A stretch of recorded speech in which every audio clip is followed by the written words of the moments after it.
Ever feel like you need to bend time? Well, in the world of law, it's not just possible. It's a science. See, every legal right you have, whether it's claiming a debt or filing a lawsuit, it comes with an expiration date. But what if you miss it? Turns out there are hidden rules, secret passages, and even special keys that can actually help turn back the clock.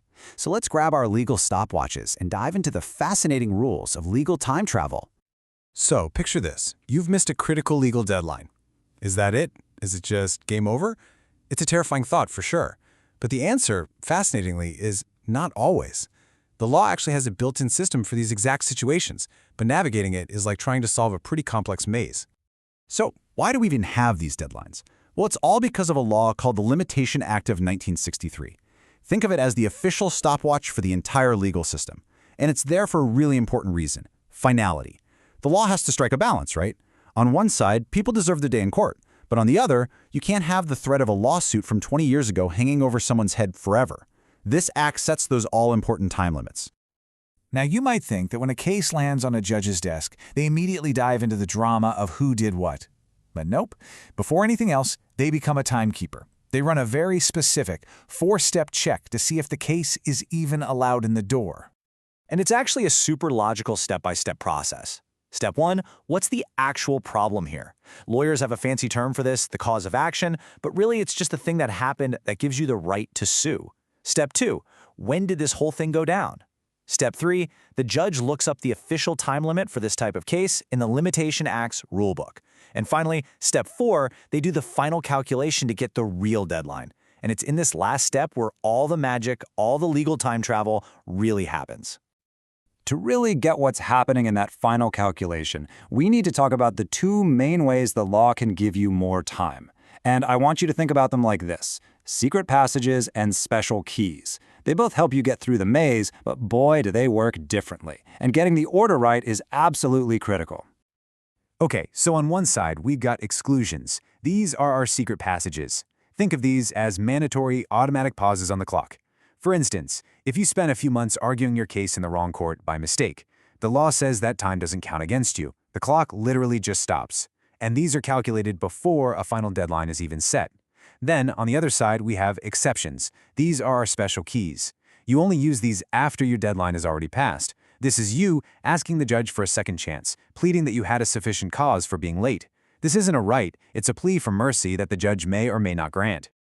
And all this brings us to probably the most important term in this whole explainer: the prescribed period.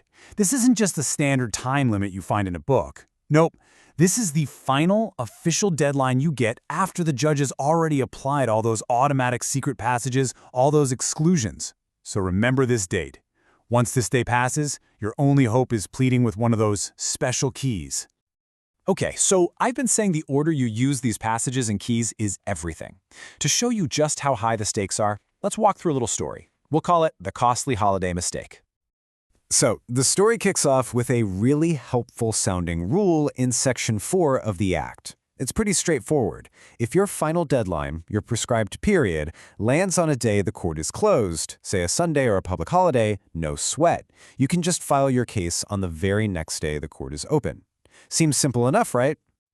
All right, so let's follow this person's journey. Their final deadline, that all-important prescribed period, ends on a Sunday. Okay, court's closed. Turns out it's a long weekend, so it's also closed on Monday and Tuesday. It finally reopens on Wednesday. So on Wednesday, they go and file their case, using that court is closed rule. They think they're totally in the clear, but here's the kicker. They filed it in the wrong court, and they don't realize this for 3 whole months. They're pursuing the case, spending time and money until a judge finally says, whoops, you're in the wrong place. Now they have to start all over. And this is where we hit the million-dollar question. Remember that secret passage we talked about, the one that gives you back the time you wasted in the wrong court? That's an exclusion. So can our person now claim that exclusion for those 3 wasted months after they already took advantage of the holiday rule just to file late in the first place? And the answer from the courts is a huge, resounding no. This little story perfectly lays out the golden rule of this whole game.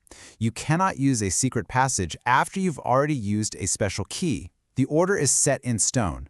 The moment you ask for that exception to file late, you basically give up your right to claim any of those automatic time exclusions. You've played your final card, and that's it. And listen, this isn't just some made-up rule for our story. It comes from a landmark case, Maqbool Ahmed versus Pratap Narain Singh. The court was crystal clear on this. The sequence is absolute. You figure out all your mandatory exclusions first. That gives you your final prescribed period. Only after that date has passed can you even think about arguing for an exception. You just can't mix and match. Okay, so let's say you're in that tough spot. You have missed your prescribed period. Your only move left is to use a special key and plead for more time. To do that, you have to prove to the court that you had a sufficient cause for being late. But what in the world counts as a good enough excuse? Now, this is where it gets really interesting, because you can see the clear line the courts draw here. On the one hand, you have reasons they might actually accept, things that were genuinely completely out of your control. We're talking a severe illness, being in prison, or maybe you were misled by something the court itself did. But then look at the other side, the reasons they almost always reject. The courts have pretty much zero sympathy for things like just not knowing the law. You know that old saying, ignorance of the law is no excuse? Well, it is 100% true here. And things like being poor or not being able to read, or even your lawyer making a simple mistake. Generally, that's not going to cut it. The law really expects you to be on top of your game. All right, we have navigated this legal maze, we've found the secret passages, and we've learned when and when not to use those special keys. So let's wrap this all up with the final, most important takeaways. So if you remember just one thing from all this, make it the golden rule. The order of operations is everything. First, you calculate all the mandatory exclusions, those secret passages, to figure out your true final deadline, what we call the prescribed period.